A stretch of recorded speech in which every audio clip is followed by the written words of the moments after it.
인도에서 내려오는 한 이야기가 있습니다. 어떤 사람이 현자를 찾아가서 나의 가치가 얼마가 되겠습니까? 하고 물었습니다.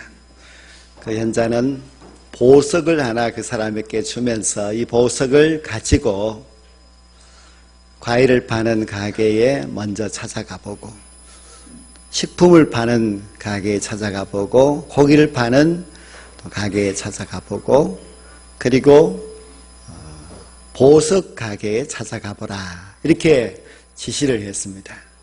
이 사람은 그 보석을 가지고 먼저 과일 가게에 찾아가서 그 주인에게 이걸 보여주면서 이 가치가 얼마나 되겠습니까? 했더니 귤 2개를 줄 테니까 바꾸자고 했습니다.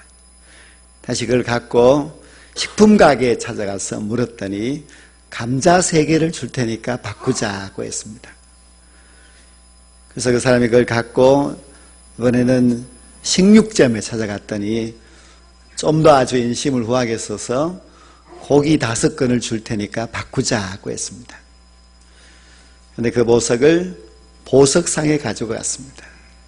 그 주인이 그 보석을 감정하더니 이 보석은 전 세계에서도 몇 개 없는 아주 고귀한 보석입니다. 팔려고 하지 마시고 잘 간직하세요. 나중에 아주 훌륭한 값어치가 있을 것입니다. 그런 이야기를 했습니다.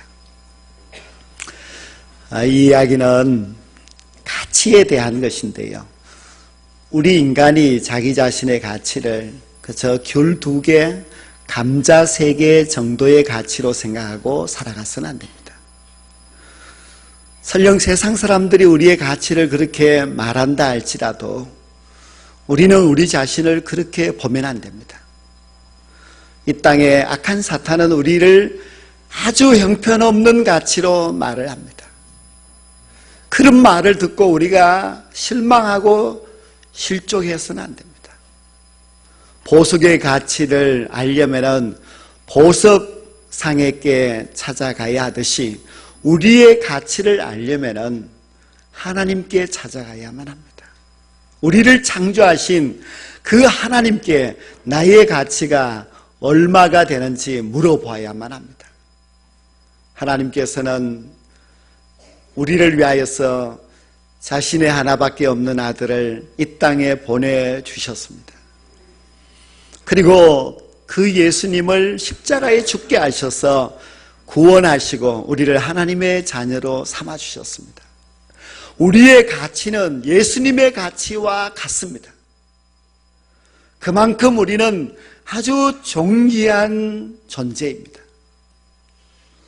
하나님께서 우리를 이 세상 그 무엇과도 비교할 수 없는, 이 세상과 바꿀 수 없는 존귀한 존재로 구원하여 주셨다는 것을 믿으시고 가치 있는 인생을 살아가는 여러분이 될 수 있기를 원합니다.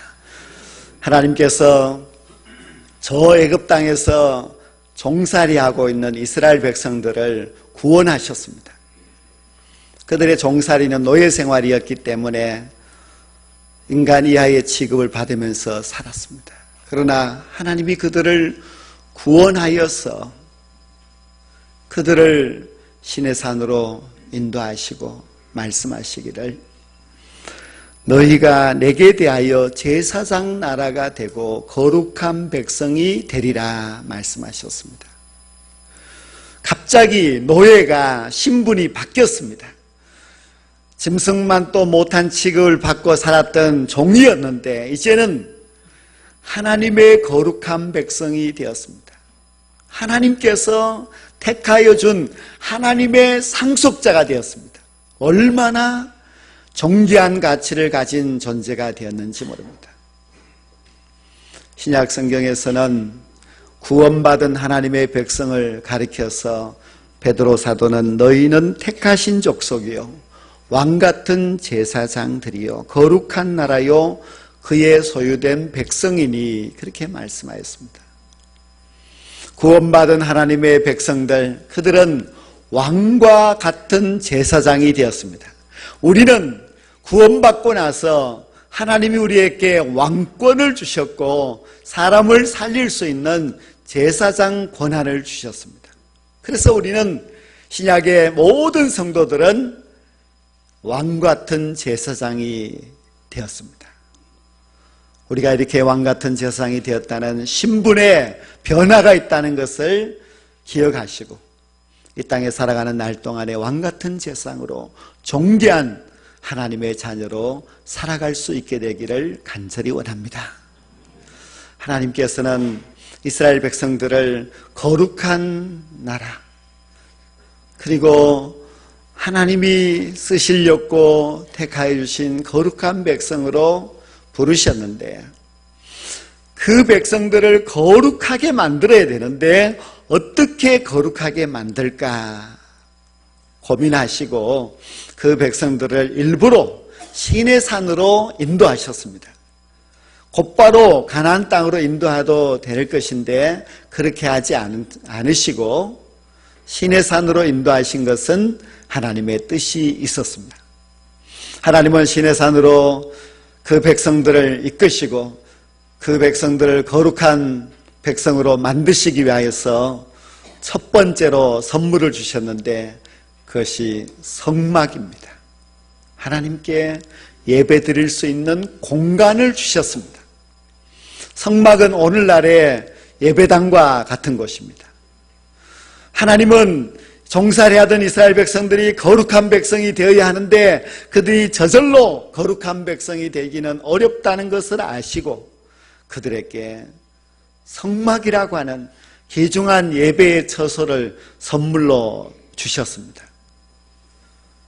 구약시대에는 성막을 주셨고 신약시대에는 교회를 주님께서 주셨습니다. 성막도 신약의 교회도 하나님의 백성들을 거룩하게 하는 곳입니다. 교회가 없다고 생각해 보십시오. 이 세상에 교회가 없는 세상이다. 사람들은 저마다 신앙생활 하려고 애를 쓰지만은 그러나 교회가 없는 이 세상에서 하나님의 백성들이 그 거룩을, 신앙을 지킬 수가 없습니다. 교회가 없으면은 우리의 믿음은 점점 떨어질 수밖에 없습니다. 교회를 다니지 않으면 믿음을 지킬 수가 없습니다. 교회를 형편없이 다니면 믿는 자라고 할 수가 없습니다. 교회는 있지만은 신앙생활을 우리가 하지 않으면 우리는 거룩한 주의 백성이 될 수가 없습니다. 하나님이 거룩한 백성을 만드시기 위하여서 교회를 세우셨고 이 교회를 통하여서 거룩한 백성으로 훈련시키고 계십니다. 우리는 이 교회를 소중하게 생각해야 하고 그리고 이 교회를 통하여서 거룩의 훈련을 잘 받아서 거룩한 하나님의 백성이 될 수 있기를 원합니다. 하나님께서는 성막만 주신 것이 아니라 이스라엘 백성들에게 두 번째 선물을 주셨는데 그것은 제사를 드리도록 하셨습니다. 지금 말로 한다면 예배를 드리게 하신 겁니다. 예배는 하나님의 구원받은 백성들을 거룩하게 하는 것입니다. 우리가 예배를 드리지 않는다. 예배의 생활이 소홀히 되고 예배가 형식적이 되고 하면은 절대로 우리는 거룩을 지킬 수가 없습니다. 이 악한 세상을 살아가고 있는 우리들이 예배가 없이 살아간다면은 우리의 영성은 점점 떨어질 수밖에 없습니다. 세상은 우리의 거룩함을 깔아먹습니다. 세상 사람들 우리를 거룩한 성도로 살아가도록 내버려 두지 않습니다. 세상은 우리를 점점 더 세속되게 하고 거룩을 잃어버리게 합니다. 그러나 교회와 예배는 우리를 거룩하게 붙들어주고 그리고 이 예배를 통하여서 하나님의 거룩한 백성으로 살아갈 수 있도록 하나님께서 우리를 훈련시키고 또 인도하고 계십니다. 그래서 예배는 참 중요합니다. 이 예배를 통하여서 거룩한 하나님의 백성이 될 수 있습니다. 이 거룩한 예배를 통하여서 하나님의 거룩한 백성이 된다는 것은 분명한 사실입니다. 그래서 우리는 예배를 소중하게 생각해야 하고, 예배 드리는 이 한 시간 한 시간이 우리에게 얼마나 귀중한지 깨닫고, 예배를 통하여서 점점 더 거룩한 성도로 자라갈 수 있게 되기를 간절히 원합니다. 우리 운남교회가 2017년 이 한 해 동안 표를 다시 거룩한 교회로 그렇게 정하였습니다. 이 교회를 다시 거룩한 교회로 세우기 위하여서 끊임없이 한 해 동안 노력하며 지나왔습니다. 과연 2017년도 우리 교회가 다시 거룩한 교회로 세워졌는가, 우리가 한번 돌아보며 반성해 볼 수 있어야만 합니다. 교회가 거룩한다고 하니까 건물이 거룩해지는 것이 아닙니다. 이곳에서 예배를 드리는 여러분 한 사람 한 사람이 얼마나 다시 거룩한 성도로 세워졌는가 하는 것을 우리가 반성해 보아야만 합니다. 우리는 거룩하지 않으면 안 됩니다. 성도는 거룩해야만 합니다. 왜냐하면 성도라고 하는 것은 거룩하게 구별된 물이라고 하는 뜻이기 때문에 우리가 바로 거룩해야만 합니다. 우리는 거룩한 성도가 되어야 합니다. 왜냐하면 우리의 생명은 거룩에 있기 때문입니다. 성도가 거룩하지 않으면 이 세상에 누구를 보고 거룩하라고 말할 수가 있겠습니까? 성도는 거룩해야 됩니다. 오늘 이 본문 말씀에도 보면은 내가 거룩하니 너희도 거룩하라, 하나님이 말씀하셨습니다. 하나님은 거룩하신 분이 맞습니다. 우리는 하나님이 거룩한 속성을 갖고 있고 거룩함으로 우리 인간을 다스리고 계신다는 것을 잘 알고 있습니다. 하나님은 내가 거룩하니 너희도 거룩하라고 우리를 거룩한 백성으로 부르셨고, 또한 우리에게 거룩을 요구하고 있습니다. 우리가 거룩해야 성도이고, 우리가 거룩해야 하나님을 믿는 백성이라고 말할 수가 있습니다. 성도는 절대로 거룩을 잃어서는 안 됩니다. 우리가 세상 사람들과 똑같이 살아가고 세속적으로 그렇게 살면은 성도라고 하는 이름이 부끄러울 뿐인 것입니다. 하나님께서는 우리에게 성도라고 하는 이름을 주시고 그 성도라고 하는 거룩한 백성을 만드시기 위하여서 이 예배당을 주시고, 그리고 우리에게 예배를 가르쳐 주셨습니다. 우리는 이 귀한 교회에서 예배를 통하여서 하나님의 거룩한 백성으로 날마다 자라가야만 합니다. 다시 거룩한 교회라고 하는 것은 우리가 이전에 거룩했으면 다시 그 거룩을 회복하자는 뜻이요, 이전에 거룩함이 없었다면 우리는 더 거룩하기 위하여서 노력해야 한다는 것을 가르쳐 주고 있습니다. 오늘 우리가 마지막 주일을 맞이하였는데요, 우리가 이 한 해 동안 우리 교회가 다시 거룩한 교회로 얼마나 세워졌을까 하는 것을 한번 돌아볼 수 있어야만 합니다. 우리 교회는 지난 송구영신 예배 때 다시 거룩한 교회라는 표를 말씀을 들었고, 그리고 가장 먼저 그리고 가장 많이 강조한 것이 바로 예배였습니다. 예배가 바로 서지 않으면 다시 거룩한 교회로 세워질 수가 없습니다. 우리의 예배가 하나님이 받으실 영과 진리의 예배가 되지 않으면 우리는 거룩한 무리가 될 수 없습니다. 그래서 이 한 해 동안 예배를 강조하고 또 예배를 위하여서 끊임없이 노력하며 달려왔습니다. 우리 교회는 1년 내내 새벽 기도회를 드리는데, 새벽 기도회는 그래도 참 많은 성도님들이 이제 나와서 기도하게 되어서 올 한 해 동안 새벽 기도의 부흥은 있는 것 같습니다. 원래 새로 드리게 되는 금요 기도회도 금요일마다 성도들이 많이 나와서 기도하고 또 우리 찬양단이 열심히 헌신하고 하셔서 참 뜨거운 그런 금요 기도회가 되어서 아주 금요 기도회가 부흥된 것 같습니다. 그리고 우리가 주일 오후 예배도 수요 기도회도 점점 더 많은 사람들이 참여해서 예배의 부흥이 있었다 하는 그런 제 스스로 이제 평가를 하게 됩니다. 예배가 부흥되어야만 합니다. 예배가 살아있고 예배가 감격이 있어야만 거룩한 성도가 될 수 있고 거룩한 교회가 될 수 있습니다. 여러분들은 스스로 어떻게 평가하시겠습니까?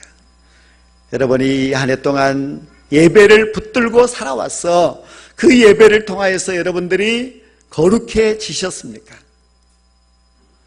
내 예배 생활이 회복되었고 예배를 통하여서 내가 신앙으로 다시 세워졌다고 그렇게 판단하신다면 여러분이 바로 다시 거룩한 성도가 된 것입니다. 우리는 예배가 너무나 중요하다는 것을 다시 한번 생각하고 아직 늦지 않았으니까 더 예배에 힘써서 거룩한 성도로 나아갈 수 있게 되기를 간절히 원합니다. 우리가 예배가 참 중요한데 이 예배만 가지고서는 부족합니다. 한 가지가 더 있어야만 합니다. 그것이 무엇인가 하면은 이 예배를 통하여서 성령의 기름 부으심을 받아야 합니다.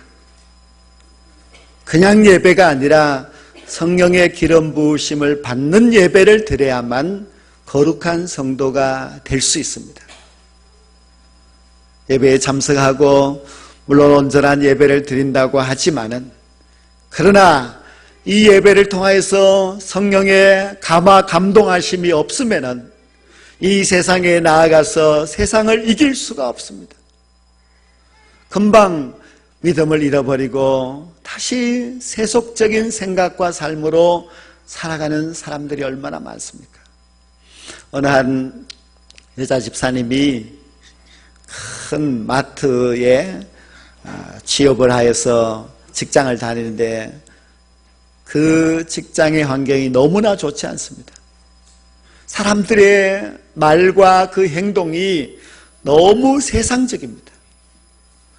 그래서 만나서 하는 이야기들이 세상적인 이야기들을 하고 엄탕한 이야기를 하고 아주 세속적인 가치를 가지고 그렇게 살아가는 사람들인데 그 집사님이 내가 과연 이런 직장에서 내 믿음을 지킬 수 있을까? 나도 모르게 이 사람들의 생각에 저절로 물들어서 나도 세속적인 사람이 되지 않을까 걱정이 너무너무 많았습니다. 어떻게 해서든지 내가 이 거룩한 성도로서 내 믿음을 지켜야 되겠다 다짐을 하지만은 계속해서 듣는 이야기 또 계속해서 그들의 모습을 보면서 실망스러운 점들이 한두 가지가 아니었습니다.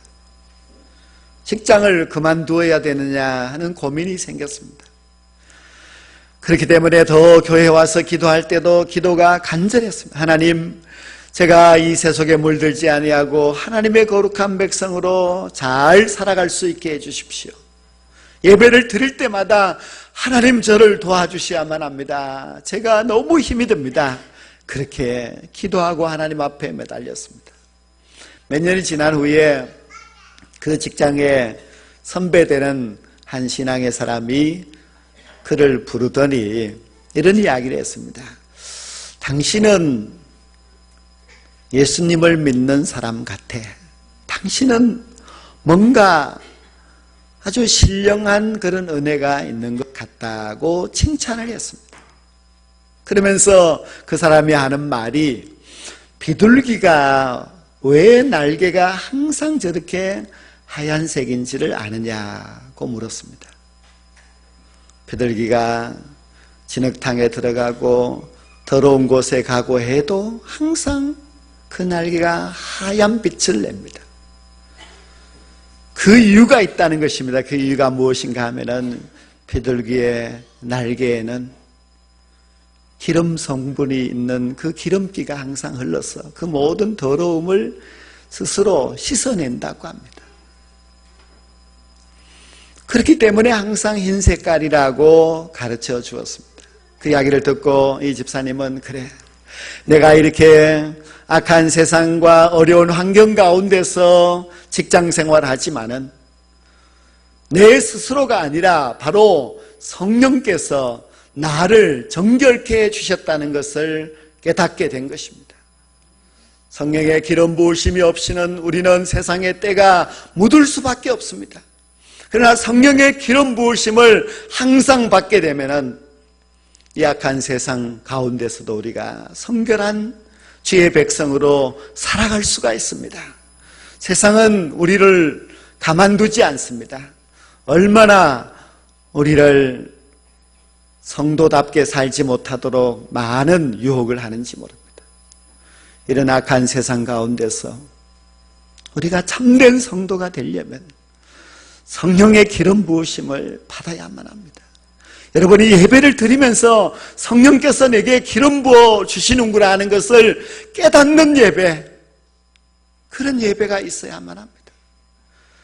그것이 없이 그냥 형식적으로 왔다가 돌아가시게 되면은 세상에 나아가서 실패할 수밖에 없습니다. 예배가 우리를 거룩한 성도로 만듭니다. 그리고 성령의 기름 부으심이 있는 예배를 드릴 때에 이 악한 세상을 이기고 하나님의 깨끗한 신부로 살아갈 수가 있습니다. 오늘이 원래 마지막인데 우리의 인생에도 언젠간 마지막이 있습니다. 그 마지막 날에 우리의 신랑 예수 그리스도를 만나기 위하여서 깨끗한 신부로 잘 단장하여서 천국 혼인잔치에 참여할 수 있는 저와 여러분 모두가 될 수 있기를 주의 이름으로 간절히 축원합니다. 기도드리겠습니다. 하나님 아버지,